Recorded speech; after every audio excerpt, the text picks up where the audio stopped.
Mr. President, I congratulate you on your election and welcome your presidency of hope.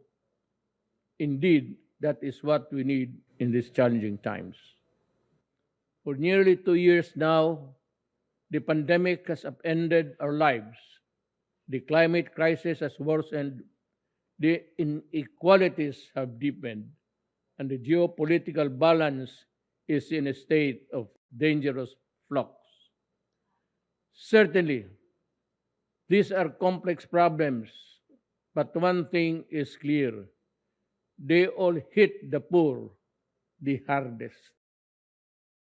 Injustice is the common thread that ties these issues together. When I spoke before this August body last year, I said that how we address these issues will define our future. From what I have seen, that future will likely to be one of inequality, where the poor plays catch up with the rich, with no hope or chance of ever succeeding in closing the gap. We cannot, in all conscience, allow this to happen. An unjust order is inherently volatile. We have to reverse course. How then do we, as governments, reconcile our obligations to our own citizens with our responsibility to the rest of humanity? For the Philippines, we understand that we need to expand our notion of us beyond the nation so we can work together to secure our common future. We recognize that only inclusive multilateralism can deliver the global public goods we need. And we believe that fairness, equality, and respect should always be the basis of our engagement with one another. Only with this can we correct the injustices that doom the downtrodden all over the world to a life of indignity, and for the thousands during this pandemic, certain death. Mr. President, the picture is bleak.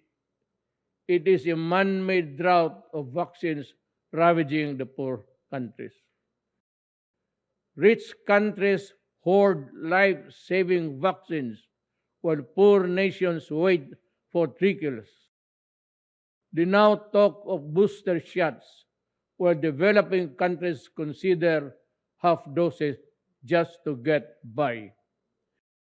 This is shocking beyond belief and must be condemned for what it is, a selfish act that can either be justified rationally or morally. The plain fact is, this pandemic will not end unless the virus is defeated everywhere. Vaccines are key to achieving this. This is why the Philippines committed $1 million to the UN's COVAX facility. This is our modest contribution to our collective fight against COVID-19.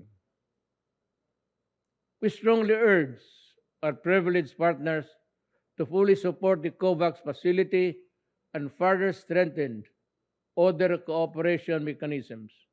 We need this to save more lives, break the cycle of variants, and help ensure global economic recovery. Just as COVID-19 has had an uneven impact on the peoples, climate change has also exposed the varying vulnerabilities of countries around the globe.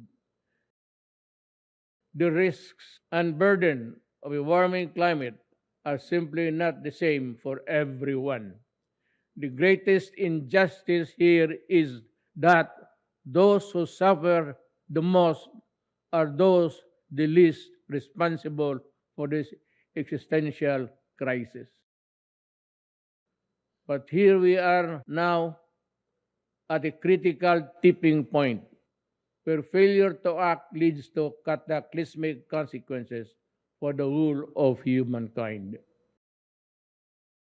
The Philippines accepts its share of responsibility and will do its part to avert this collective disaster. We submitted